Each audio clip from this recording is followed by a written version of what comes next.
তুমি ভয় পাও কি পাও না। রাঙাপুর পিস্তলের ভয়ে তুমি বাসে আসতে না, বাইরে পালিয়ে পালিয়ে বেড়াবে। আর সেই পিস্তল নিয়ে যখন তোমার প্রিয় শবনমের বাবা পুলিশের কাছে ধরা পড়েছে, রাঙার ঝামেলাটা যে কিভাবে শেষ হবে আমি বুঝতে পারছি না। এই যে হাসিন ঠিকানাটা দিয়েই তো আবার নতুন করে ঝামেলা শুরু করলো। মা, আমি কি জানতাম যে ঠিকানা দিলে এত ঝামেলা হইব? তাহলে তো আমি ঠিকানা দিতাম না। বিকন সমস্যায় পড়বে? এমনিতে কি বিকনের সমস্যা কম? এখনই ভয় পাচ্ছ, আর ভবিষ্যৎ জানলে কি করবে? কেন তো ভয় দেখাচ্ছিস? বল, কি নিয়ে তো চিন্তা করছিস? মা, রাঙার বাচ্চা। সে তো এখনো জন্মই হয়নি। এখন হয়নি তাতে কি হয়েছে? 2 দিন পর তো হবেই। ওর বাচ্চা নিয়ে তোরে তো চিন্তা কেন?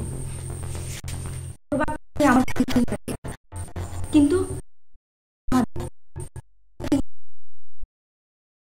মা, রাঙার সাথে রাজিন ভাইয়ের ইহ জন্মেও সম্পর্ক হবে না, কারণ রাজিন। এর অর্থ কি?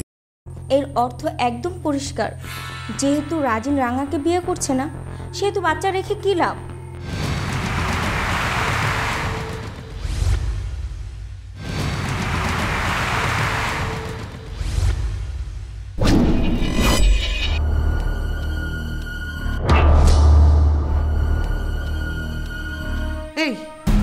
এইসব তুই কি বলছিস? ঠিক বলছি। শোনো, রাজিন কখনই রাঙাকে বিয়ে করবে না। রাঙার বাচ্চার প্রতি রাজিনের কোনো ফিলিংস নেই, তাই সে কখনই বাচ্চা নিবে না। না নিলে না নিবে, আমরা বড় করব, আমরা পারব।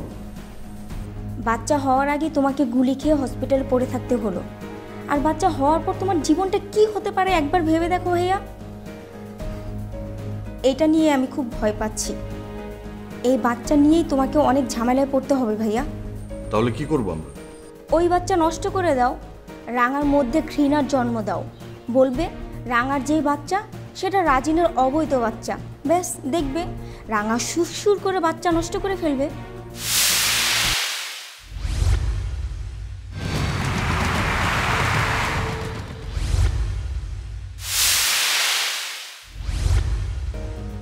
শিরোপা, তোর কি মাথা নষ্ট হয়ে গেছে? কি সব আবল তাবল বলছিস? বাচ্চা একটা প্রাণ, এটা চাইলেই নেওয়া যায় না। তাহলে থাক, এই বাচ্চার জন্ম নেই, কিন্তু একটা কথা জেনে রেখো, এই বাচ্চাই একদিন আমাদের কাল হয়ে দাঁড়াবে।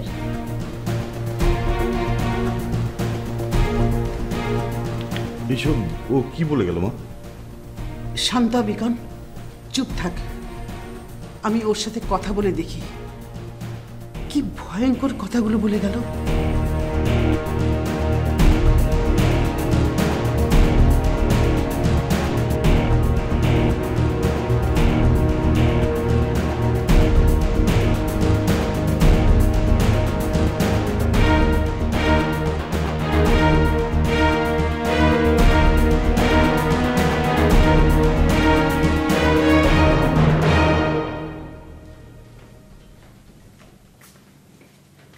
বাবা রাজিম, এই দেখ মা আসছে। আস্তে আস্তে আস্তে, উঠিস না।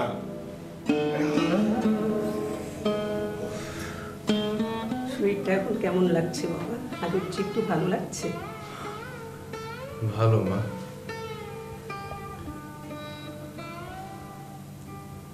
মা, নূপুর আসেনি? না, নূপুর কেমনে আসবে ক? তুই হাসপাতালে যেটা শুরু করছস, তো হাসপাতালের এই রুমটারে তোর নিজের বেডরুম বানাইছস। আচ্ছা, তুমি আমার দেবরকে বকছো কেন? যত দোষ ওই রাঙার। হাসপাতালে এসেছে কি কাণ্ড ঘটিয়েছে মা। রাজিন তো সেন্সলেস ছিল, আর তখন রুমেও কেউ ছিল না। ও রাজিনের বুকে মাথা রেখে ছি ছি ছি। থাক, আর কিছু বলতে হবে না তোমাকে। এসব শুনতে আমার ভাল লাগছে না। রেমু, চুপ করো তো তুমি। এই সমস্ত আজে বাজে কথা শুনলেও কান কাটা যায়, বুঝছো? নূপুরের যে রাগ, সেটা ঠিকই আছে। মা, আমি এসবের কিছুই জানি না। নূপুর এখানে আমার দোষ দেখলো কোথায়? ও শুধু শুধু আমাকে ভুল বুঝছে। না রাজি, ঠিকানাটা তো আমি দিছিলাম, মনে হয় আমার উপরেই রাগ করছে। তুই এই ভুলটা কেন করতে গেলি? ওর ভাই আমার ছেলেকে গুলি করেছে, আর তুই তার বোনকে ঠিকানা দিলি? আচ্ছা, তোর মাথায় কি কিছুই নাই? মা, আপনি ওকে শুধু শুধু বকছেন। ওই মেয়েকে আপনি জানেন না? ওকে যদি হসপিটালের নাম ঠিকানা না দেওয়া হতো, তারপরে ও খুঁজে বের করতো। দেখেন না বাসায় গিয়ে কেমন ঘন্টার পর ঘন্টা টাইম পাস করে। যেভাবেই হোক ও ঠিকই হসপিটালের ঠিকানা খুঁজে বের করতো। মা, তুমি একটু নূপুরকে বুঝিয়ে বলো। তুমি বুঝিয়ে বললে ও তোমার কথা শুনবে। তুমি তুমি ওকে একটু হাসপাতালে পাঠিয়ে দাও। দেখি বাবা, মেয়েটা অনেক কষ্ট পেয়েছে রে, ওর অনেক স্বপ্ন ছিল। আচ্ছা, এত গোপনীয়তা সত্ত্বেও ও টের পেল কি করে?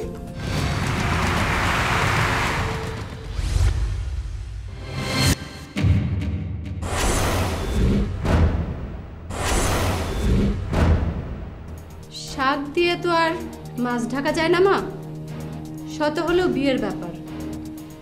এখন তো মনে হচ্ছে আমাদের এই বাড়ির উপরে ওদের তীক্ষ্ণ দৃষ্টি ছিল, সঠিক সময়ে ওরা এসে পড়েছে। হ্যাঁ ভাবি, তোমার কথাই সঠিক। ওরা এই সুযোগটাই খুঁজছিল। আচ্ছা, নূপুর এখন কোথায়? কোথায় আর থাকবে বাবা, বাসাতেই আছে। ও কি বলেছে হাসপাতালে আর আসবে না? কেন আসবে না বাবা?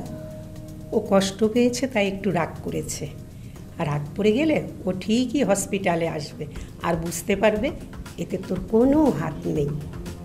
মা, ঘটনা তো একদিন না, আরো একদিন আসছিল।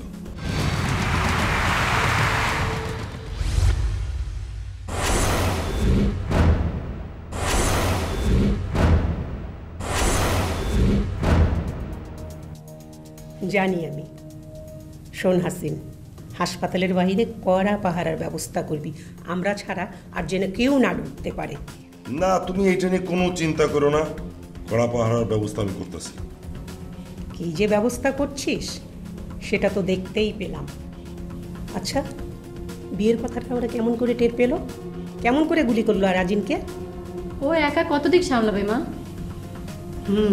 বুঝেছি। হাসিন, তুই রাজিনের কাছে থাক, দেখিস কেউ এসে যেন ওকে বিরক্ত করতে না পারে। আমরা বাসায় যাই, নূপুর একা আছে। হাসি বাবা। আচ্ছা মা। যাও মা, কোনো সমস্যা নাই, যাও যাও। আসেন।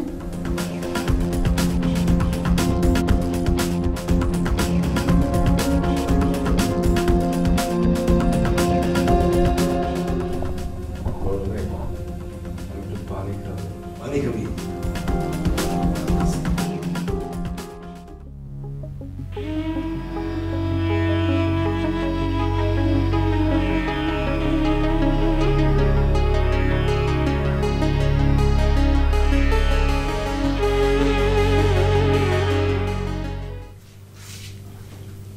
শবনম ডেকেছ? বিকুন ভাই, রাঙা তো উল্টাপাল্টা অনেক কিছু ভাবছে। উল্টাপাল্টা মানুষ তো উল্টাপাল্টাই ভাববে, এটাই স্বাভাবিক। কিন্তু এতে তো ওনার আরো অনেক বিপদ বাড়বে। কেন, ও কি করবে কিছু বলেছে? বাদ দাও না ভাইয়া, ও যা মন চায় তাই করুক, আমাদের কি দরকার শুধু শুধু ঝামেলায় জড়ানো? শিরোপা, নিশ্চয়ই বড় কোনো ধরনের ঝামেলা দেখতে পাচ্ছে বলে শবনম আমাকে ডেকেছে। তুই কেন এত কথা বলছিস? শবনম বলো। রাঙা নাকি ডিএনএ টেস্ট করবে, তারপর রাজিন ভাইয়ের নামে কেস করবে।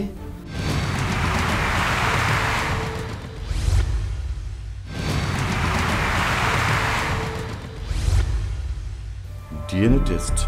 কি বল এক্ষুনি? ও তো অনেক বাজে মেয়ে, তাই আর তর্স হয়েছে না, অস্থির হয়ে গেছে। তাছাড়া রাজিনের তো বিয়ে হয়ে গেছে, বিয়ের পরে এসব করে কি লাভ? আপনি ঠিকই বলেছেন, আমিও বলেছি। এতে কি কোনো লাভ আছে? লাভ আছে, তুমি বুঝবে না শবনম। কি লাভ? কোনো লাভ নেই, শুধু শুধু বদনাম বাড়বে। ওর কষ্ট তুই কি বুঝবি? ও যে কত কষ্টে আছে একটু হৃদয় দিয়ে অনুভব কর। ওর জায়গায় থাকলে তুই বুঝতে পারতি। ভাইয়া, তুমি এটা কি বললে? একটা থার্ড ক্লাস বাজে মেয়ের জায়গায় তুমি তোমার বোনকে বসাতে পারলে?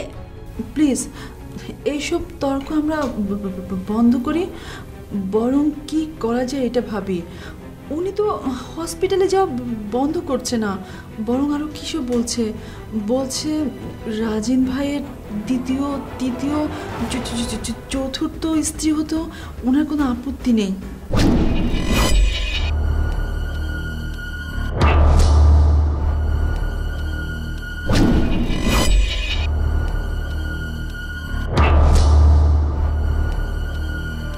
রাজিন নামের ঝামেলাটা কোথায় শেষ করবে তা না, ওর জটিল জীবনে আরো ইন করছে।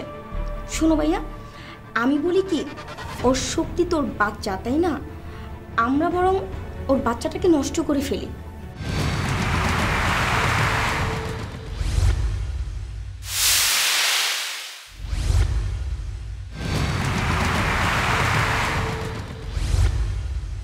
কি বাচ্চা শেষ করবি? মানে কি এই কথা? আপনি কি সর্বনাশের কথা বলছেন, বুঝতে পারছেন? পারছি, পরবর্তীতে এর ভয়াবহতা অনুভব করছি। খবরদার, যা বলেছিস এই কথাকে এখানে মাটি চাপা দিয়ে দে, তোকে যেন আর কখনো এই ধরনের কথা বলতে না শুনি। বেকন ভাই, কৌশলে কি রাজিন ভাইকে বোঝানো যায় না বাচ্চার জন্য রাঙার জীবনে ওনাকে কত প্রয়োজন?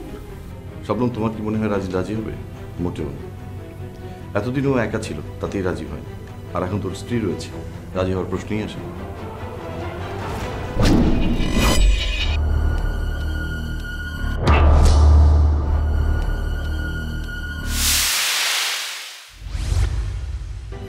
বাবা, এখানে আবার বোনকে নিয়ে কত ষড়যন্ত্র করা হচ্ছে, আর আমরা কিছুই জানি না।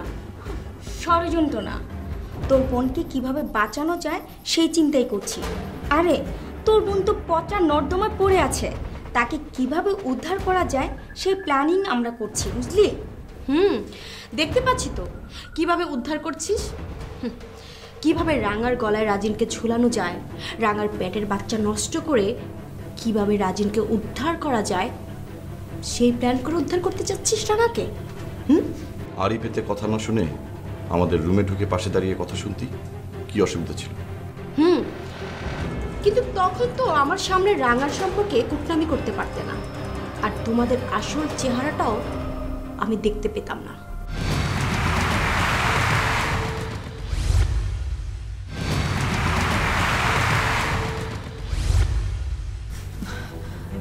এখানে একটা ভুল বুঝাবুঝির সৃষ্টি হয়েছে। রাঙা একটা ভয়ানক সিদ্ধান্ত নিয়েছে, আমরা সবাই মিলে ওকে উদ্ধার করতে চাচ্ছি। ব্যাস, অনেক হয়েছে। আমার বোনকে তোমাদের উদ্ধার করতে হবে না। ওর যে কি বুদ্ধি তা তো জানাই আছে, ওর বুদ্ধির কারণে আজ ওর এত দুর্ভোগ। শিল্পা, চল এখান থেকে, এখানে থাকলে আরো ঝামেলা বাড়বে। চল। এই মেয়ে, খবরদার, আমি যেন না দেখি তোমার এই রুমে আমার বোনকে নিয়ে কোনো কুটনামি চলে, মনে রেখো।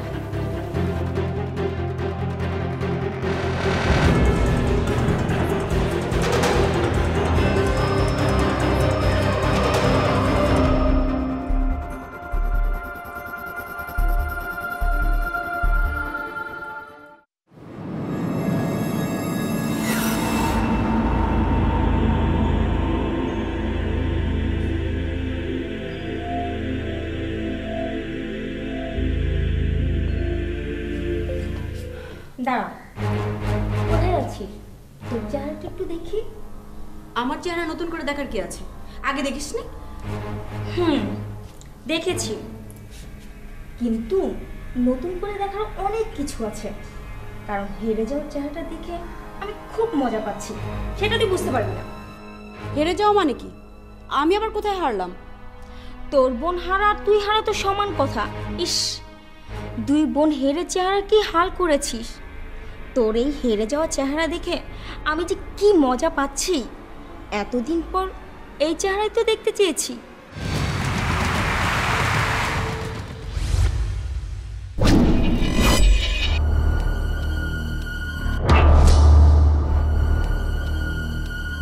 আমি তো হারিনি, আর আমার বোনও হারিনি।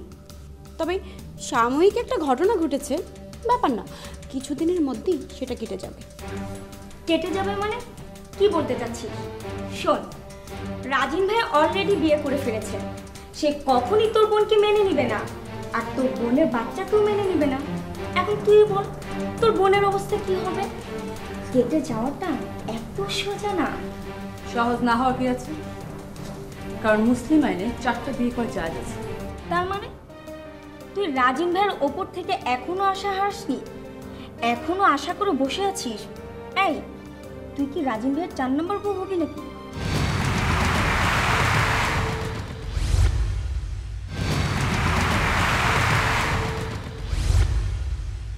হ্যাঁ হব। তোর তাতে প্রবলেমটা কি? আমি রাজিনের 4 নম্বর হই আর 14 নম্বর বউ হই। তোর কি কোনো প্রবলেম আছে? প্রথমবার পারমিশন ছাড়া বিয়ে জায়েজ হয় না। নূপুর নিশ্চয়ই রাজিন ভাইকে পারমিশন দিবে না। ও পারমিশন না দিলে আমরা কি করব? আমরা জোর করে আদায় করব। জোর করবি? কথায় তো মনে হচ্ছে আগের ফর্মেই ফিরে যাচ্ছিস। একটা বিধবা মেয়ে আমাকে হারিয়ে দেবে? এত সহজ না। আমি এত সহজে রাজিনকে ছাড়বো না। আর রাজিন যতগুলোই বিয়ে করুক না কেন, শেষ পর্যন্ত সে আমার কাছে আসবে, আমার সাথেই সংসার করবে।